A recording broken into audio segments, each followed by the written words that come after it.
Today on the History Shorts Conversations, I'm thrilled to be speaking with one of America's leading historians and cultural biographers, David S. Reynolds. Professor Reynolds has written landmark books on figures like Abraham Lincoln, Walt Whitman, and John Brown, and on the power of literature to shape history, including the best-selling Mightier Than the Sword about Uncle Tom's Cabin. In his latest book, Two Ships, Jamestown 1619, Plymouth 1620, and the Struggle for the Soul of America, he explores a fascinating and once widely used metaphor for America's deepest divisions. Less than a year apart, two ships arrived on these shores: the White Lion, which brought the first enslaved Africans to Jamestown, Virginia in 1619, and the Mayflower, which carried the Pilgrims to Plymouth, Massachusetts in 1620. What began as two simple arrivals became powerful symbols in the battle of ideas between North and South, representing not just slavery versus freedom, but the clash between Cavalier and Puritan worldviews inherited from the English Civil War. These competing visions shaped American politics, culture, and identity all the way through the Civil War, Reconstruction, and beyond. In a time when our country still feels deeply polarized, this book offers a fresh and provocative way to understand the enduring struggle for America's soul. I hope you guys enjoyed today's episode.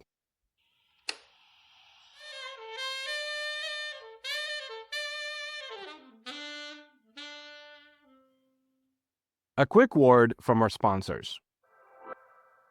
David, welcome to the History Shorts. It's great to be here, Peter. So what drew you to this story and this metaphor that's kind of been laying dormant for so long? Well, kind of like everybody else in all my history courses and my books that I had read and everything, I'd never come across the Mayflower versus the slave ship as the cause of the Civil War and feeding to the American Revolution. But in my research on Lincoln, I suddenly come across Charles Sumner in 1860s, and Charles Sumner being a great civil rights senator, saying, well, the choice is very clear. It's Mayflower versus the slave ship. It's Plymouth versus Jamestown. I said, what the heck is he talking about? Are you kidding me? And then I look a little further, and Frederick Douglass gives 5 major speeches in which he says basically the same thing. Okay, it's, Mayflower versus slave ship. All right, okay. And he says it before the Civil War, during it, and after it. And then shortly before he dies in the 1890s, he keeps saying it. And then I look at William Wells Brown, an ex-slave. He says exactly the same thing. I said, why have I never heard of this? What is going on? So once I was done with my book on Lincoln, I mean, I'm committed to unearthing brand new things about whatever I write about. It could be Walt Whitman, it could be John Brown, it could be Lincoln, it could be Harriet Beecher Stowe. I said, I had to study this darn thing. I mean, come on, this is ridiculous that all these people are saying it. I said, and what made it really ridiculous for me was that, hey, 1619 and 1620 were 240 centuries before the Civil War. Why are they saying the choices now between these two things? And so that really triggered my research. And then I unearthed this entire history that I've been gathering force between 1619, 1620, and 1860. And yes, it does explode in the Civil War. It becomes the cultural underpinning of the Civil War and even feeds into the American Revolution along the way. And then it basically disappears when, to put it simply, the white people, mainstream Americans, gang up against African Americans and against European immigrants during Jim Crow. And then suddenly, 1620 softens very nicely into cozy Thanksgiving, and it's family time, guys. So it loses its bite and it disappears from the history books. And I was very happy to resurrect it because I really, we live today with a cultural divide, and it's so important for us to recognize that the divide really runs back to the very beginning of America. So this story really starts in England with the English Civil War. It doesn't just start here. Can you maybe frame it for us in that way and maybe put it in context a little bit? Yeah, what happens is that Charles the First, who believes in the divine right of kings, in the 1620s, takes over.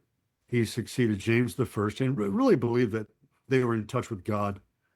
And so he dissolves Parliament. And meanwhile, the Puritans are rebelling against the royal monarchy, the Stuart monarchs of James the First and Charles the First. And they were persecuted. Their ears were cut off. They were tortured. They were imprisoned. And they fled to Holland first. And then some of them decided to flee to America as being a good place where they could start anew. And they went on the Mayflower and they landed in Plymouth Colony. Meanwhile, in England, there was a raging war between the Puritans, who remained there, and the Cavaliers, the supporters of the king, King Charles I. And the Puritans won that war. They overtook the king. They beheaded Charles I. And then Oliver Cromwell, who had led the Puritans, took over as Lord Protector of England. Meanwhile, under Cromwell, the Cavaliers got really freaked out and they got scared, and a lot of them fled to Virginia. And meantime, slavery had been implanted there in 1619, and it grew, it mushroomed under the Cavaliers. When the Cavaliers came over, the idea of hierarchy, order, structure, subordination versus what was blossoming in New England, particularly Plymouth, which was democracy, equal rights, and so forth, were blossoming there. Even though New England had slavery for a while, but still anti-slavery was rising in the North as opposed to the hierarchical, structured Cavalier South. And so that's how it emerges directly out of the English Civil War. And this isn't really just about framing it in this context. It's not just about slavery versus freedom. We're talking about, um, you know, deeper Puritan and Cavalier worldviews in a sense, right? Can you elaborate on those as well? That this wasn't just a difference between pro-slavery, anti-slavery. There was a lot more to this. Yeah, built into the difference was a fundamentally democratic religion, which was not only Puritanism, but specifically separatism. It was separatists who separated from not only the Anglican Church, but even from Puritanism. They inhabited Plymouth Colony, you see, and they create the Mayflower Compact, which some people say look forward to the Constitution, Declaration of Independence.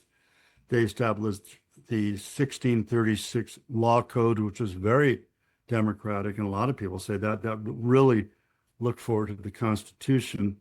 I was the first one to kind of oppose that to what was happening in Virginia that began kind of democratically, but quickly inscribed slavery, which then becomes absorbed into the Cavalier outlook of hierarchy and subordination. Why?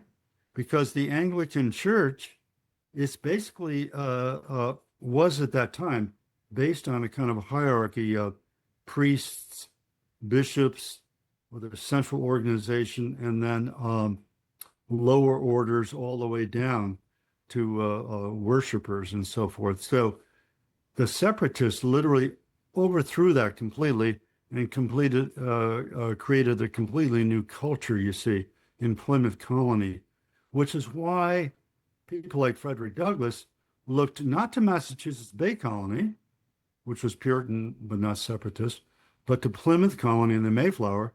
And Frederick Douglass said, we got everything from the Mayflower. We got the marriage institution. We got trial by jury. We got basic respect for the law. Douglass has a whole litany of things that America got from originally. If you look at it, and this is one of the fascinating things in your book, that this isn't so plain cut. It's not like the Puritans, the Plymouth was this beacon of freedom, and Jamestown, Virginia has its own complexities. They both have their own complexities. Can you maybe share an example of how both of these sides kind of fell short of their ideals in a sense of how we know them in American textbooks? History is never clean cut, and it's true in this case. You can give an example of Cotton Mather. Cotton Mather believed that African Americans should be accepted into the church, which Frederick Douglass came along later and said that was the first step toward abolitionism, to realize that African Americans were worthy of going to heaven, that they were worthy of being, and yet Cotton Mather participated in the Salem witch trials. And the same thing with Samuel Sewall, who writes this incredibly, and he's a Calvinist Puritan, incredibly abolitionist document, The Selling of Joseph in 1700. I mean, he's just anticipated everything about abolitionism. And yet he actually traded in enslaved people to some degree. And he actually participated in the Salem witch trials. And he apologized for that publicly, by the way, his participation. And then he came out as an abolitionist. And in the South, it wasn't quite as clear as being totally Cavalier. The Virginia Assembly, which gathered in 1619, shortly before the enslaved people arrived, was fundamentally democratic. So they had an electoral system. The trouble in Virginia was that, okay, they had this basic democracy, yes, but pretty quickly, once the Cavaliers came in force in the 1650s, they became the rich people, the oligarchy, and they fundamentally then took over power through their money. I mean, they owned thousands of acres of land. They owned literally thousands of enslaved people. They became the power elite. So yes, you had a democratic system, but it was taken over by an oligarchy.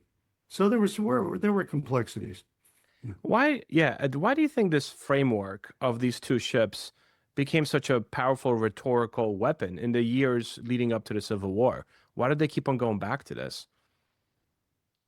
The main problem was the American Revolution that happened, which on the one hand, establishes the Declaration of Independence and the Constitution and all that, which is great. But most of the very, very important founding fathers, Jefferson, Madison, Monroe, they owned enslaved people. They were slave owners. And Jefferson even went so far as to try to write this scientific thing, few paragraphs on the alleged inferiority of Black people and all of that. So, and it was just too confusing for abolitionists to sort of automatically assume the mantle of the American Revolution. Meanwhile, the Confederates were saying, hey, look, the Constitution does not ban slavery. In fact, it opens up for slavery through the Three-Fifths Representation Clause and through the Fugitive Slave Clause. And look, the founding fathers were all Cavaliers, Jefferson, Monroe, Madison, the important founding fathers. So the Confederacy, you see, could appropriate very easily and defensively the American Revolution, where the Northerners had a little more trouble with it, so they leapt back to the Mayflower, to the time before, as kind of the model of democracy. So why do you think this metaphor quietly was put to rest? It needs this rest. We'll get into, I guess, later as to why it's prudent to be resurrected in this day and age. But why do you think after the Civil War, it kind of, because your book goes to the Civil War, Reconstruction, Jim Crow era, as this metaphor is kind of diminished. Why do you think that happened? Well, what happened is that after the Civil War, Northerners like Charles Sumner during Radical Reconstruction, which was pro-African American, and Thaddeus Stevens, they kind of backed off the Puritan analogy. Now, Frederick Douglass kept it alive, but a lot of them backed off. Why? Because the Southerners continued to shower the North with their anti-Puritan diatribes and saying, oh, even now during Reconstruction, you're just a bunch of Mayflower fanatics. imposing your moralistic views on the South, and you don't realize the latest science said, we would call pseudoscience, says African American, or proves that African Americans are inferior, and you dumb Puritans up there, you're being ridiculous. So the Northerners kind of backed off, and then finally the Northerners kind of caved in a little bit, and they sort of surrendered their pro-Puritan, pro-Mayflower thing, and they kind of, in a sense, made up on the basis of white supremacy. And after all, what we accept, we see now as ridiculous pseudoscience, eugenics, and all of that stuff, scientific racism. It became kind of the vocabulary of that era, and popularized by Birth of a Nation, and by the Dunning School of Historians and all that. It became accepted. So the whites, in effect, gang together against black people. And meanwhile, Forefathers Day, which was this big celebration of Puritanism, slowly gave way to Thanksgiving, and the benign, and Puritans became kind of benign people, quaint, uh, picturesque people of the South. Uh, and so it kind of became very homogenized at that time. So, David, when you were doing this research, I always ask this question.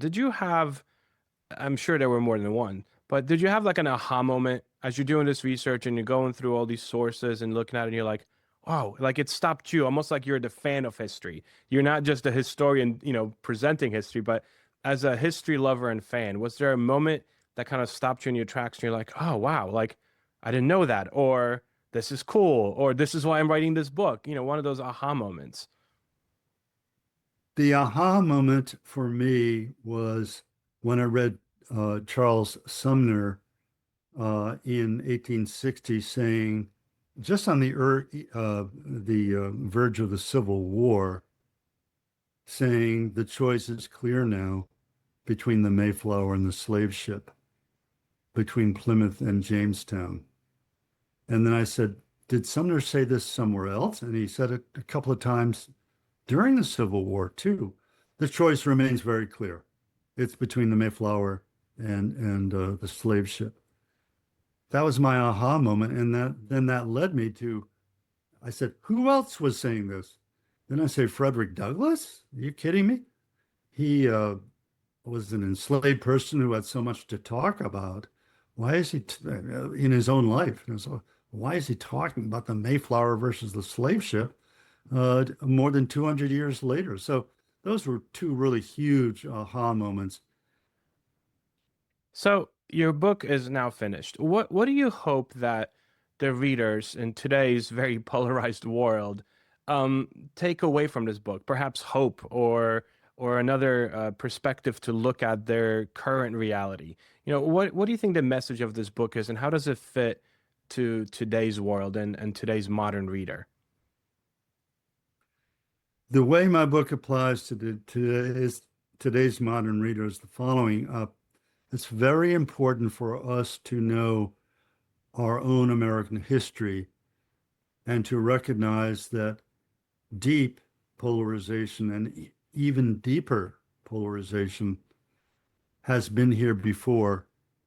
And in that case, it led to the deaths of over 700,000 Americans in a very horrible, bloody war. Do I expect a civil war? No. But we're at a similar point where both sides have trouble talking with each other, communicating with each other. It's very important to study our history and to both as a warning that the extreme that this can lead to, but also in a way as a source of hope. Because what happens is that it's good that America overcame that cultural divide. We should look to Lincoln, who knew all about the Puritan versus Cavalier and Plymouth versus Jamestown, but he refused to get engaged in that cultural dispute. He rose above it. And when he spoke about the American Revolution, he didn't talk about even British versus America or anything like that. He talked about the preamble of the Declaration of Independence. All people are created equal. That's what he focused on. That's what he highlighted. And we can all turn to Lincoln and keep rereading the Gettysburg Address, which he spoke at the very moment when Frederick Douglass and Charles Sumner were still sparring, and Southerners were still sparring over Plymouth versus Jamestown. He refused to get involved in that messy, bloody cultural debate. He rose above it. And if we can take Lincoln as an example, all the way from voters to the presidency, then that's the way out of our cultural divide. And so my last question, I ask the different variations of this question of all my guests. If there was a course at your university that was called Books That Matter, let's say books that matter to, I wouldn't even say American history, let's just say books that matter.